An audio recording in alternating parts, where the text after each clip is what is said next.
Hola a todos, soy Insomnio Criminal.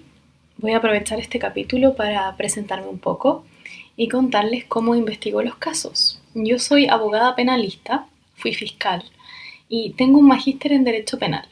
Soy adicta al true crime o crímenes reales y para cada caso busco toda la información pública disponible, estudio las sentencias y trato de tomar todos los conceptos jurídicos y traspasarlos al podcast para hacer los episodios más accesibles a todo el mundo. Si quieren saber más de mí, los invito a seguirme en el Instagram Insomnio Criminal, donde pueden hacerme preguntas, sugerencias, reclamos o compartir sus experiencias con el género del true crime conmigo. El día de hoy les traigo un caso terrible, por lo que nuevamente y como siempre les pido discreción. Y si asesinatos cruentos es algo que no están en el ánimo de escuchar, les recomiendo no oír este episodio, porque es verdaderamente horrible.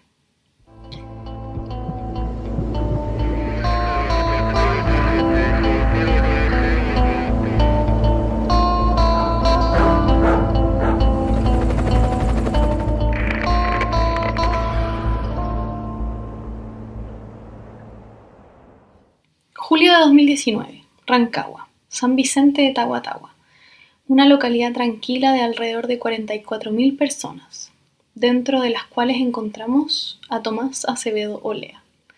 Él era un adolescente de 17 años el 2019. Era un scout de su colegio. Sus familiares lo describen como un joven alegre, amigo de sus amigos. Él asistía al colegio llamado Nehuen y tenía muchos cercanos, muchos amigos. Era muy querido y cercano de su mamá, Beatriz, y era un hijo responsable, cariñoso, le gustaba hacer trucos de magia, tocar música, era muy sano, alegre. El sábado 27 de julio de 2019, la vida de Tomás y de su familia cambiaría por completo, así como la vida de toda la comunidad de San Vicente. Tomás era un joven muy puntual, y ese sábado, luego de su reunión de scout, tenía que llegar a almorzar con su mamá, a su casa, pero nunca llegó. Su mamá, preocupada, empezó a correr la voz de que no sabía nada de su hijo, con publicaciones en redes sociales y dando aviso a la autoridad. Alrededor de las 10:30 de la noche, llegó a bomberos la noticia de la desaparición de Tomás. Por lo tanto, se coordinaron con la primera compañía de bomberos, quienes se encontraron con un primo de Tomás, que les señaló cómo era físicamente y qué ropas vestía. Los bomberos, ayudados de cámaras térmicas, comenzaron a recorrer diversos lugares, entre ellos el sector del río, cerca del puente Zamorano. Uno de los bomberos, que declaró en el juicio, señaló que divisó en un momento una pequeña cuevita de zarzamoras y vio un bulto. Pensó que era basura o similar, tapado con un nylon y un poco de tierra, como si hubiesen intentado tapar ese bulto. Al acercarse se dio cuenta de que no era un bulto, era un cuerpo y que se trataba de Tomás, por la ropa que tenía puesta, un polerón morado. Y tenía en su cara una bolsa negra, los pantalones a medio glúteo con su boxer puesto y un gran corte en forma de L en su cara. El cuerpo estaba en posición fetal y lo primero que pensaron las autoridades fue que podía tratarse de un asalto muy violento. Llegó la PDI al lugar alrededor de la 1:15 de la mañana del domingo 28 de julio de 2019, quienes en conjunto con peritos hicieron el trabajo en el sitio del suceso. Y en el lugar en que se encontraba Tomás, pudieron a primera vista ver que tenía heridas punzantes y cortopunzantes en su cabeza, cara, cuello, extremidades superiores, tórax anterior y posterior. También había múltiples heridas defensivas. Tomás había luchado hasta el final por su vida. Se pudo determinar que la data de la muerte era de unas 12 a 14 horas atrás, y que una parte de las heridas fueron hechas cuando se encontraba de pie, pero otras cuando se encontraba yaciendo en el suelo. El arma que se había utilizado era cortante de gran resistencia, pues incluso había afectado huesos. Quedaba en evidencia que la gran agresividad y fuerza utilizada para atacarlo había dejado heridas hechas incluso cuando ya estaba por fallecer. Tenía el cráneo destrozado y uno de los funcionarios de la brigada de homicidios que declaró en juicio señaló que nunca había visto una agresión de estas características. Asimismo existían heridas provocadas cuando Tomás seguía vivo pues había infiltraciones de sangre en varias de estas en la espalda. En el juicio, uno de los testigos declara que había lesiones sin sentido, solo para causar un mayor daño en el cuerpo de la víctima. En el trabajo del sitio de suceso se encontró un camino, por así decir, de sangre por goteo, que llevó a los investigadores a un guante de látex con sangre en él, así como un gorro de marca DAF de género, evidencias que fueron levantadas para ser periciadas. El cuerpo estaba en esta especie de cueva, que era un lugar cerrado, que llevó a los investigadores a pensar que la agresión había comenzado en otra parte, hasta llevar a la víctima a ese lugar, como una especie de trampa. Había sangre en todo el sitio del suceso, en el suelo, piedras, arbustos, que marcaban la trayectoria y dinámica de la agresión.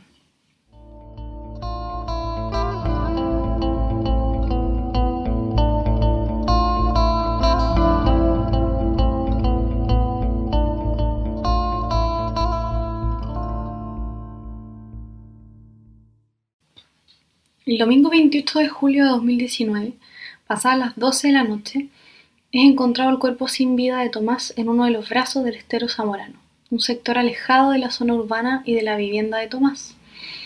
El pobre cuerpo de este joven tenía, según el tanatólogo, 280 puñaladas en distintas partes. Por ejemplo, en la región del cuero cabelludo se observaron múltiples lesiones de tipo cortante y cortopunzante, algunas denodadas, que llegaban hasta el hueso. En la región temporal izquierda, sobre la oreja, se observaron 37 lesiones. En la zona parietal, arriba, izquierda, 48 lesiones. En el lado parietal derecho, 39 lesiones. En la zona temporal derecha, 6.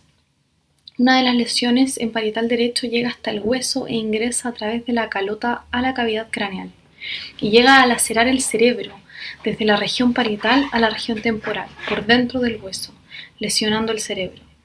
Otra de las lesiones del lado izquierdo atraviesan el cuero cabelludo y terminan saliendo por la región frontal izquierda, pero no llegan al hueso.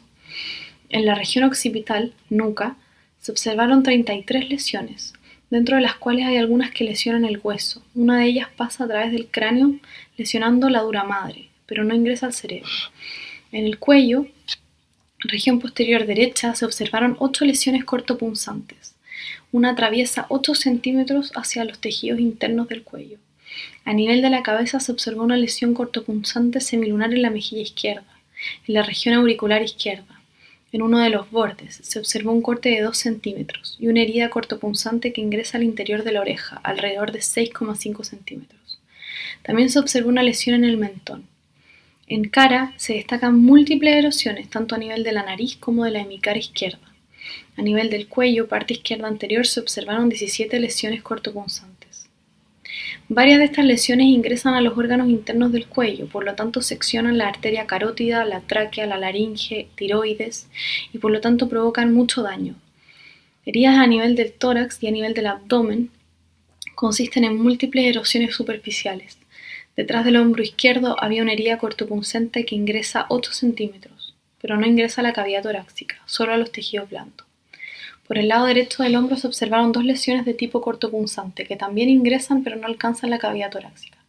Estas lesiones tenían todas la misma dirección, ingresaron de arriba hacia abajo, de derecha a izquierda y de atrás hacia adelante. En la región toracolumbar, espalda baja, hacia el lado izquierdo se observaron 11 lesiones de tipo cortopunzantes y al lado derecho 9 lesiones de tipo cortopunzantes. Y así, el tanatólogo continúa en juicio describiendo múltiples lesiones más en el resto del cuerpo. Se determinó como causa de muerte anemia aguda y como causa originaria heridas cortantes múltiples, de agresión con arma blanca. Las lesiones eran recientes, vitales y del tipo homicida.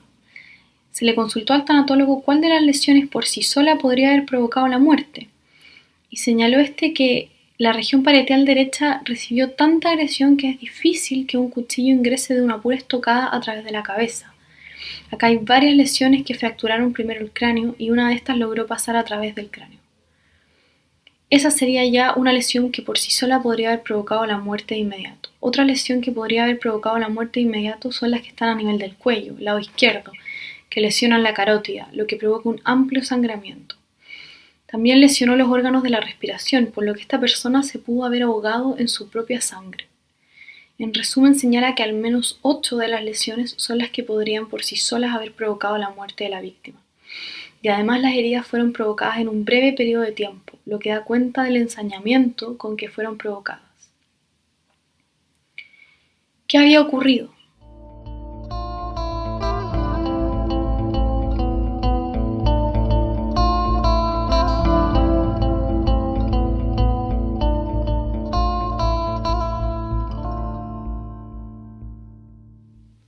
Cuando Tomás llegó al puente Zamorano, atravesó unas compuertas que habían allí e ingresó por uno de los accesos formados en el lugar y se encontró con el hechor, quien, premunido de un arma blanca, procedió a arremeter en su contra, provocándole una herida en la pierna.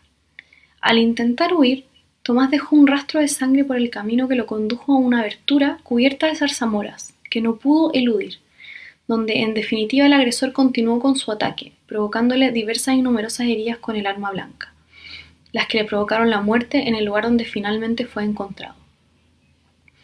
Era complicado establecer la hora del fallecimiento, pero según se declaró en juicio, esta fue en pocos minutos o al menos en no más de una hora desde que comenzó el ataque. Lo que sí se pudo establecer, gracias a las cámaras de aseo y ornato de la municipalidad, fue que a las 12:51 horas llegó al lugar de los hechos Tomás y que a las 13:19 horas los hechores se retiraron del lugar. ¿Quién o quiénes eran los responsables de tan terrible asesinato?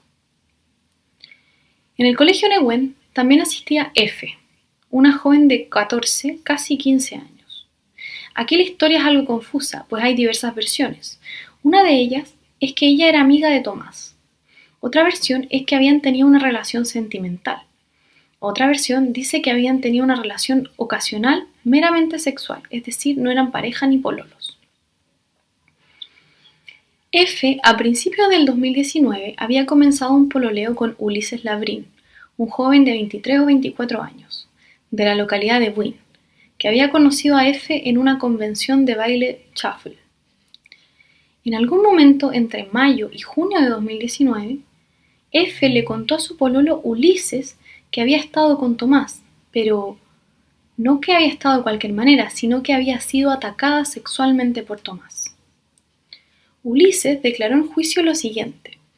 Dijo que él nació en Temuco, que a los 2 años aproximadamente con sus padres y su hermano mayor viajaron a Santiago por razones de trabajo, que tiene además un hermano menor, que cursó la educación básica en la comuna de San Bernardo y la educación media en el Liceo Comercial de San Bernardo, y terminó con un título en Administración de Empresas. Señaló que ha realizado trabajo en el campo, trabajando con madera, recogiendo papas, que su papá es leñador. Sobre el hecho que se le imputa o que se le estaba acusando, indicó que actuó bajo la premisa de que su pareja, F, había sido violada por Tomás. Se enteró en una junta que tuvo en Quinta Normal con ella y que fue chocante para él enterarse mientras iba en el metrotren hacia Nos para dirigirse a su domicilio. Dice que le instó muchas veces a F a denunciar a Carabineros este hecho o que se lo contara a su familia, pero ella dijo que no quería pasar por un proceso legal, que en 2015 había pasado por un proceso de abuso sexual parecido que quedó en nada.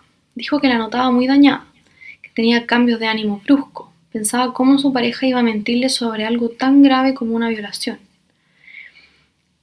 Ulises dijo que intentó dirigirse lo antes posible a San Vicente para verificar los hechos que ella le contaba. Cuando se encontró con F en San Vicente le vio moretones en su pecho y caderas. Ella le explicó que fue por una relación forzada. Al principio le dijo que la habían abusado, pero ese día le dijo que había tenido relaciones sexuales sin su consentimiento. De todas las veces que le dijo que fueran a denunciar el hecho, ella lo negaba, porque su credibilidad iba a ser juzgada como pasó en 2015. Uno de los días que la fue a ver, le preguntó qué quería hacer con Tomás. Él tenía mucha rabia, mucha pena, mucha frustración. Ella le decía que tenía que ver a su agresor toda la semana, iban en el mismo colegio. Le preguntó qué quería hacer si no iba a denunciar, le ofreció golpearlo, pero ella le dijo que él se iba a recuperar y que la iban a culpar a ella, que Tomás iba a tomar represalias contra ella si se recuperaba. Entonces le preguntó qué hacer, a lo que ella desviaba el tema o se ponía a llorar. Ella le preguntó si tenía un arma de fuego. Ulises quedó extrañado. Se acordó que años antes había tenido una permuta y le había vendido a su madre un cuchillo. Y le dijo entonces que él tenía un cuchillo, pero le volvió a preguntar qué quería hacer con Tomás. y ella le dijo que quería eliminarlo. Ulises dijo que en ese momento se produjo un silencio profundo, pero que después de unos minutos accedió, y que así partió todo este hecho. Él, Ulises, creía que ella era una víctima de violación. Luego de su detención surgieron antecedentes nuevos respecto de su relación con Tomás. Cuenta que en la segunda audiencia de formalización, Ulises se enteró de muchas cosas, entre otras, que la relación sexual que había tenido F con Tomás no había sido una violación, lo que lo dejó muy confundido. Señala que en el penal, cuando estuvo detenido, estuvo 1 mes y 1 semana hospitalizado con psicotrópicos y pasaba la mayor parte del tiempo dopado. En estos 22 meses privado de libertad dijo que se había dado cuenta del daño que produjo, que había reflexionado y que lamentaba la situación. Reiteró que había actuado bajo la defensa de una persona que creía que era una víctima, F, que había sido agredida por un violador, y que recién en la segunda audiencia de formalización se había enterado que no era así, lo que fue choqueante. En la declaración que prestó en juicio aprovechó de pedir disculpas a la madre de Tomás, dijo que se sentía muy arrepentido y que le confundía el hecho de saber si Tomás fue o no autor de una violación o abuso. Dijo que sabía que tenía que pagar una pena, pero que para su conciencia le gustaría que se esclareciera la verdad sobre si su pareja había sido o no violada.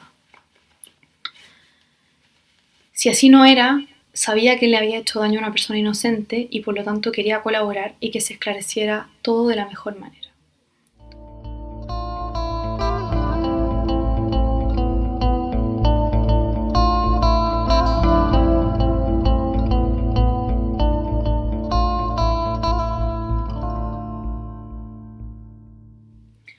Ulises y amigos de F le dijeron que hiciera la denuncia, pero ella se resistió por una serie de razones. Decía que no quería causar problemas, que el hecho se sabría en toda la ciudad, que las familias eran amigas, que causaría problemas en el grupo Scout, que la justicia no servía para nada y que no llegaría a nada denunciando. Ulises en su declaración en juicio dijo que uno de los días que visitó a F le preguntó qué quería hacer con Tomás. Como ya dijimos, él sentía rabia, pena, frustración. Él ofreció golpearlo, pero ella ponía excusas, decía que Tomás se iba a recuperar, que le iban a culpar a ella, que iba a tomar represalias contra ella. Y como ya dijimos, Ulises dijo que F le preguntó si tenía un arma de fuego, pero él ante eso le dijo que tenía un cuchillo. Le preguntó claramente qué quería hacer con Tomás y ella le dijo que había que eliminarlo, porque la iba a seguir acosando y molestando en la semana y no siempre iba a estar su mejor amigo para defenderla. Ahí se produjo un silencio profundo, pero después de unos minutos Ulises accedió. Ulises dijo que esta conversación había sido en San Vicente, 2 o 3 semanas antes del hecho, que a su entender el acuerdo era matarlo, que él siempre intentó que F denunciara el hecho de la violación, que hablara con su madre, pero ella no quiso hacer ninguna de estas opciones. El plan B de ambos jóvenes, ante la negativa de F de denunciar, era hacerle daño a Tomás como una forma de venganza. F no declaró en el juicio, pero sí declaró durante la investigación, que luego de haberle contado a Ulises la situación vivida con Tomás, Ulises había cambiado su actitud drásticamente, que había empezado a ser muy celoso, que tenían discusiones frecuentemente por temas de celo, pero aclara que él nunca la agredió físicamente y nunca la trató con garabatos, que desde entonces Ulises empezó a decirle que necesitaba aclarar las cosas con Tomás. Señala F que en las vacaciones de invierno de 2019 ella viajó con su mamá a la comuna de Ñuñoa, al departamento de una tía, y que un día Ulises la fue a ver al departamento. Ella señala que se queda dormida y que cuando despierta Ulises estaba enojado, señalándole que había revisado su Instagram y que había encontrado conversaciones con los amigos, que esto le decían piropo, que lo había decepcionado. Y vuelve a decirle que necesitaba hablar con Tomás o si no se iba a volver loco y no sabía lo que le podía hacer. Aquí es necesario señalar que la versión que da Ulises en este punto es distinta. Ulises dice que lo que él encuentra en el Instagram de F son conversaciones de F con Tomás y que Ulises le pregunta cómo puede ser que sigas hablando con la persona que te violó. Y ella pone excusas, dice que no siempre están hablando, que él es el que la molesta a ella, que ella no lo busca, etc. Pero en esta declaración de ella, esta es la versión que ella da, que Ulises se había enojado porque ella mantenía conversaciones en su Instagram con distintas personas. F, en esta declaración que da afuera del juicio, dice que en ese momento le da mucho temor la actitud de Ulises y que por eso ella no termina la relación con Ulises. señala que todos los días que se vio con Ulises en Santiago, él le insistía que necesitaba hablar con Tomás y le decía que lo citara al puente Zamorano. F dice que fue tanta la insistencia de Ulises que al final accede, pensando que solo iban a conversar. Aquí también es importante tener en consideración que Ulises es de Buin y F es de San Vicente. Por lo tanto, Ulises en realidad no conocía el puente Zamorano ni ese sector. Es raro entonces que F diga que fue Ulises al que se le ocurrió fraguar todo esto para juntarse en el puente Zamorano, cuando conforme a los demás antecedentes que se vertieron en juicio, fue ella a la que se le ocurrió juntarse en ese lugar tan alejado y tan oculto. Otra versión de lo que declara F es que su relación con Ulises iba bien hasta que le comenta de la supuesta violación de Tomás hacia ella, que había ocurrido en mayo o junio de ese año, 2019. Que desde ese momento señala que Ulises la incitaba a realizar la denuncia. Ella dice que nunca le manifestó el deseo de hacerlo y que ante la negativa de denunciarlo, Ulises le habría manifestado que le pegaría a Tomás. Al finalizar su declaración, F señala que sabía que Ulises iba a golpear a Tomás, que existía la intención de hacerle daño, pero nunca pensó que había la intención de matarlo. El tribunal descartó la versión de la defensa de F en que ella era la manipulada y llevada por las decisiones de Ulises, básicamente por el tenor de las conversaciones que tenían por WhatsApp, que fueron revisadas del celular de Ulises con su autorización. Eran conversaciones del tipo, ella decía, cagué por tu culpa. Si yo me voy dentro, tú igual. Tú me obligaste a esta wea. Nunca pensé que lo apuñalarías tanto. Claramente, en ese sentido, y también lo tomó en consideración el tribunal, al decir que no pensó que lo apuñalaría tanto, sí pensó que lo apuñalaría. Por lo tanto, sabía perfectamente a lo que iba. La Brina en estos WhatsApp responde, amor, no digas eso, con una carita triste. Ella insiste con decir, comillas, de verdad si hoy me pillan diré todo. Y tú vas a ser el que se irá preso por celos y por todo. A lo que la Brin le dice, y denota también la causa del accionar de ambos, comillas, te violentó sexualmente el weón, carita triste. Asimismo, Ulises no era de San Vicente y ni siquiera conocía bien el lugar, como dijimos. Por lo tanto, la teoría de que fue él quien ideó juntarse con Tomás en el puente Zamorano fue descartada por el tribunal. Lo que concluye el tribunal es que, resuelto que algo había que hacer con Tomás, a lo menos golpearlo, pero conociendo que se utilizaría un cuchillo, por lo que éste había o habría realizado a F, la supuesta violación o abuso sexual, los acusados, Ulises y F, dieron inicio a la concreción y ejecución de aquella resolución adoptada, es decir, dañar a Tomás. Al respecto, Labrín señala que F le dijo que a Tomás lo invitaría para buscar algo en el sector. Él consideró que la excusa era mala.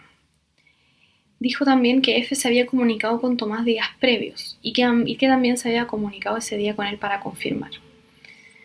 Ulises dice que en cuanto a los días previos al hecho, indica que ya habían conversado personalmente sobre lo que iba a suceder unas 3 semanas antes, pero que después no conversaron más del tema hasta que ella le consulta si va a ir el día anterior a lo sucedido. Ulises dice que la eliminación de los mensajes la habían conversado también 3 semanas antes, que en esa conversación de 3 semanas antes hablaron del lugar, hablaron de cómo ella sufría por lo sucedido, que iba a estar más tranquila porque Tomás no la iba a molestar. Y también habían conversado en relación a los horarios de Tomás, ya que como ella había participado en el grupo de scout, sabía que los sábados tenía libre. Acordaron que iba a ser ese sábado en particular. En todo esto se puede ver la planificación casi perfecta de un crimen casi perfecto. Ulises, en su declaración anterior al juicio, el día de la detención, dijo que el 27 salió de su casa a las 7:50 u 8 de la mañana hacia San Vicente, en donde llegó alrededor de las 11 de la mañana. Que al llegar a San Vicente permaneció durante 10 minutos fuera del supermercado Líder, al frente de una Copec, donde aprovechó para tomar contacto con F vía WhatsApp, y ella le indicó cómo llegar al puente Zamorano, donde posteriormente se encuentra con ella. Dice que vio muchos arbustos, zarzamoras, sabía que F ya conocía el lugar y ambos hicieron una inspección del sitio antes de la llegada de Tomás. Ulises contó que esto estaba planeado con anterioridad con F y que estaba en conocimiento de que esa mañana del sábado F ya había tenido un contacto previo con Tomás vía mensajería WhatsApp, donde habían quedado de reunirse en dicho punto en horas del mediodía, en el lugar que ella misma había propuesto. La teoría de la defensa de F también planteó que fue Tomás quien la acusaba e insistía en que se juntaran, cuando de los mensajes de WhatsApp queda claro que es F la interesada en juntarse. Mensajes como, ¿irás? A las 12:30, porfa, me dijiste que sí. Diles que tienes que irte por algún asuntón. Ulises relató que el sábado salió de su casa a las 7 de la mañana, como dijimos, salió con su mochila, con un bolso, con el cuchillo, con ropa de cambio, llevaba ropa por si tenía que cambiarse, justamente por lo que había conversado previamente con F, de lo que iba a suceder. A San Vicente de haber llegado tipo 10:30, 11 de la mañana. Dice que esperó a F en un paradero frente a la Copec, que esperó unos 20 minutos, que llamó a F, la que todavía estaba en su casa, y ella le dio instrucciones para llegar al estero. Le mandó fotos para informarle que había seguido indicaciones y que estaba ahí. Esperó donde había un camino y una fábrica o un basural cerca. Esperó poco, unos 5 unos 10 minutos. F le empezó a mostrar el lugar. Lo conocía. Era un lugar frondoso, con harta vegetación, moras, senderos que conectaban por todos lados.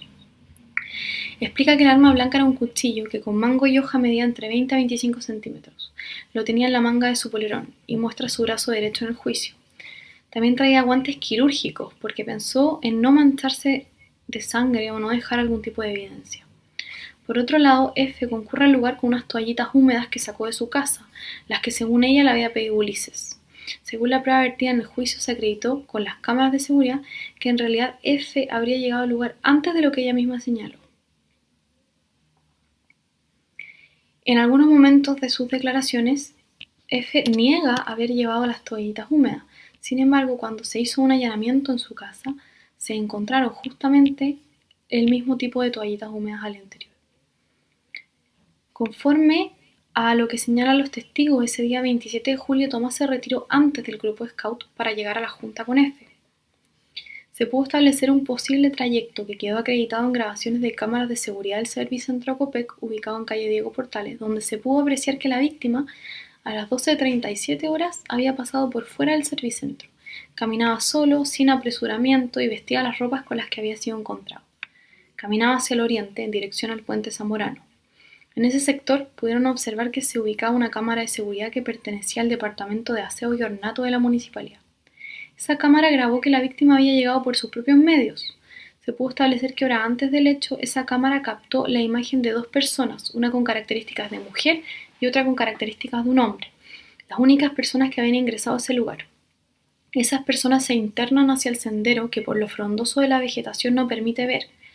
Esa misma cámara capta cuando sale la persona con silueta de mujer y se posiciona en un lugar plano, justo antes de cruzar la compuerta, y permanece en ese lugar. Esto último es captado a las 12:50 horas, en que Tomás llega al lugar y saluda a la persona con silueta de mujer, es decir, se confirmaba que era una persona conocida de la víctima. En ningún momento Tomás se sintió intimidado o huyó del lugar, muy por el contrario, conforme a lo que se ve en las cámaras se sentía en confianza. Posteriormente se internaron hacia la huella interior, siendo la última vez que se vio con vida a la víctima. Un elemento fundamental en la investigación fue el tráfico de llamadas del teléfono de Tomás, quien cuando iba de camino al lugar de encuentro recibió una llamada de un teléfono que, consultado en la compañía respectiva, correspondía al número de la mamá de F. Pero además, desde el teléfono de F había una foto de Tomás ingresando al lugar de los hechos. Pienso yo que para mostrarle a Ulises que la víctima ya venía llegando. Los asesinos tomaron el celular de Tomás después de haberlo atacado y se deshicieron de él. Asimismo, Ulises se cambió de ropa y se deshizo del cuchillo. Se limpiaron con las toallas húmedas que F había llevado. Ulises dijo que antes de la ejecución de lo sucedido habían hablado de tener toallas húmedas por si se ensuciaban o cualquier percance. Todo esto da cuenta de la preparación e ideación de todo este crimen macabro antes de cometerlo, lo que se contradice un poco con las versiones de ambos imputados que señalan que fue un tema de venganza. Ulises dice en el juicio que ni siquiera se dio cuenta de cuántas veces había apuñalado a Tomás, que fue un arrebato, pero todos estos elementos dan cuenta de que en realidad estaba muy fríamente calculado.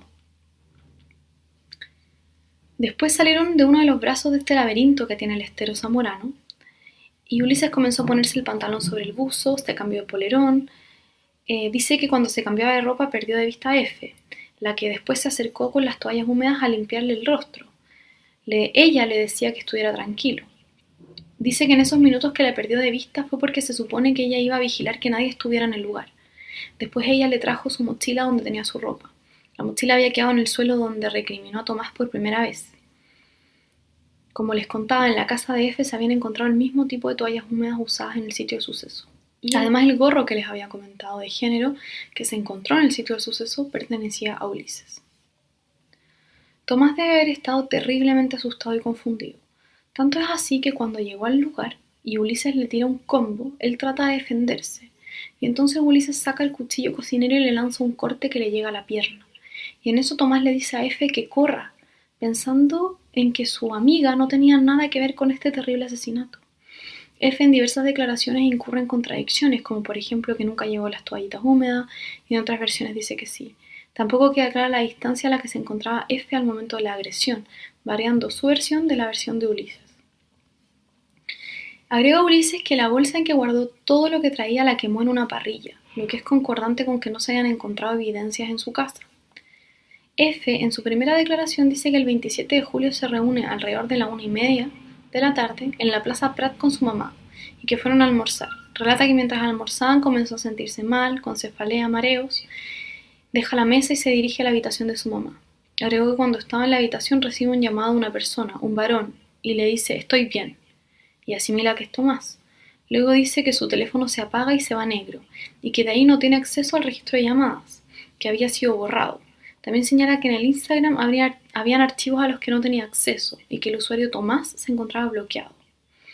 No está el registro de ese llamado porque se le borró, y en cuanto al registro de WhatsApp con Tomás, dice que se había borrado, que le habían hackeado el teléfono. El tribunal señala que si bien lo narrado es una posibilidad, el que justamente luego de estos hechos se haya ido negro el teléfono resulta demasiado conveniente, entendiendo que, en definitiva, el borrado de la información había sido realizado intencionalmente. El tribunal estableció que el homicidio de Tomás había sido premeditado porque hubo un acuerdo de eliminarlo al menos con 3 semanas de anticipación. Un dato curioso y terrible es que en el funeral de Tomás, F asistió, haciéndose la desentendida. No sabemos si para disimular o como la clásica característica de personalidades sociópatas que deciden volver a los lugares de los hechos o al funeral a ver a la familia y camuflarse en el entorno como si nada hubiese pasado. Otro punto que resaltaron los abogados de la familia de Tomás en el juicio es que era muy importante para ellos recuperar la honra de Tomás, que había sido denostada por F y su familia al tratarlo de abusador sexual. Por eso en juicio buscaron formar convicción en el tribunal de que se trató de una venganza por una agresión sexual que jamás existió. La actitud de las dos defensas fueron muy diferentes. Por un lado, la de Ulises reconoció los hechos y su teoría iba por el lado de decir que lo que había motivado a cometer estos hechos era lo que F le había contado, que había sido víctima de un ataque sexual. Por otro lado, la defensa de F negó en todo momento que ella hubiese participado en los hechos como lo señalaba el Ministerio Público, teniendo el descaro de decir que en realidad se la estaba acusando por ser mujer y por ser menor de edad, y que no había prueba suficiente que la inculpara.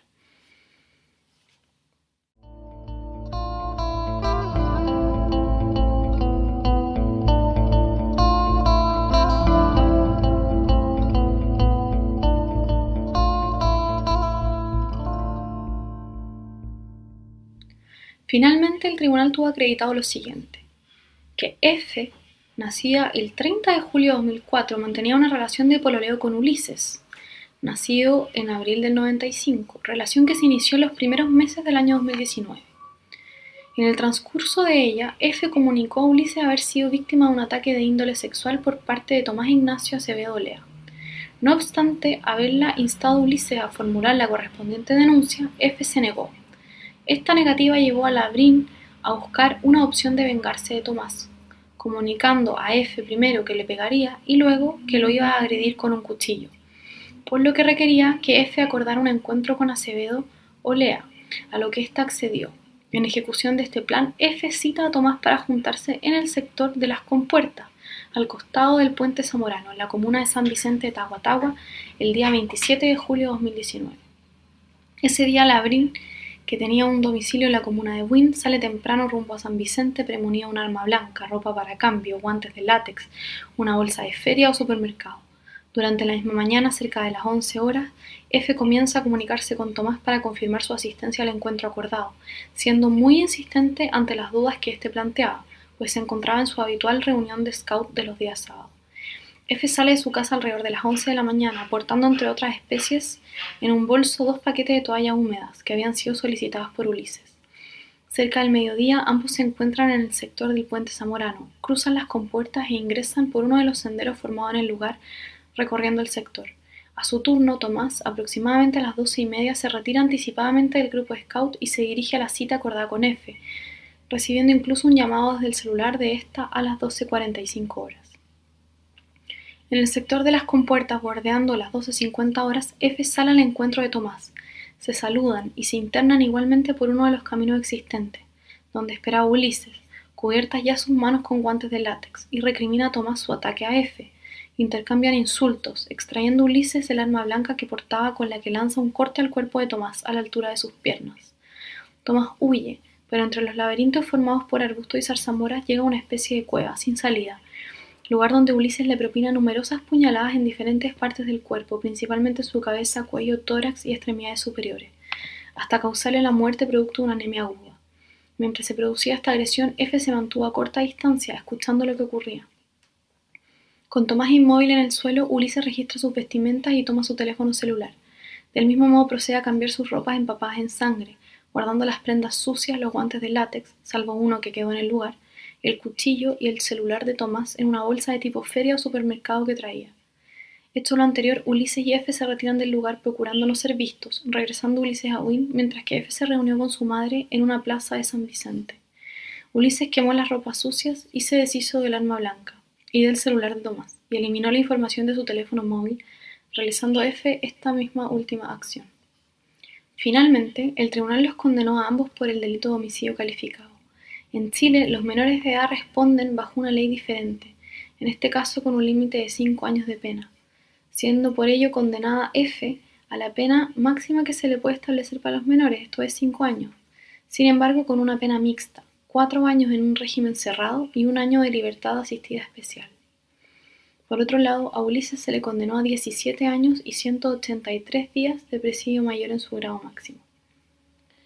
El tribunal tuvo en consideración para imponer estas penas que ninguno de los acusados tenía antecedentes anteriores, pero tomando en consideración algo que se llama la extensión del mal causado. Justamente considerando también que Tomás era el único hijo de Beatriz, que era una persona muy querida y muy buena en la comunidad, y que era una pérdida además terrible para alguien que de solo 17 años, que tenía toda la vida por delante. No sé qué creen ustedes de este caso, qué les parecen las penas que el tribunal impuso, si creen la teoría de F en relación a que esto era una venganza por una agresión sexual, o si se trataba de otra cosa.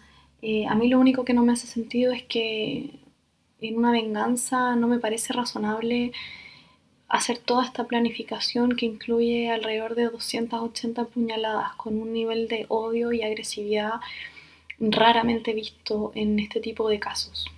Los invito a seguirme en Instagram y dejarme sus comentarios en Anchor o en Instagram o en Spotify sobre este caso y qué opinan acerca de la resolución del mismo. Asimismo, mandarle toda la fuerza y apoyo a la familia, especialmente a la madre de Tomás, que a pesar de que ya han pasado un par de años desde estos terribles hechos, es algo que nunca se puede superar. Les dejo un abrazo, que tengan una buena semana, cuídense, miren siempre hacia todos lados y nos vemos en un próximo capítulo.